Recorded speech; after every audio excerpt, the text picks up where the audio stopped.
Skoro wszechświat się rozszerza, to pytanie, co my możemy zobaczyć używając teleskopów? Optycznie możemy dojść do momentu 380 000 lat, po tej umownej chwili zero, czyli po tym wielkim wybuchu, którego pewnie nie było, ale o tym możemy sobie powiedzieć później.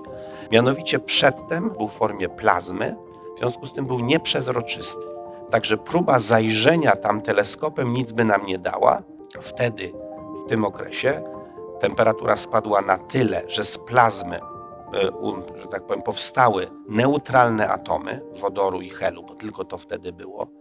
Wszystko, co mamy, prawda, krzem, czy węgiel, czy tlen, czy azot, powstało później w wyniku spalania gwiazd. Potem uwalnia promieniowanie i to promieniowanie do nas leci przez 14 miliardów lat i mamy fantastyczne zdjęcie wszechświata, mianowicie promieniowania tła.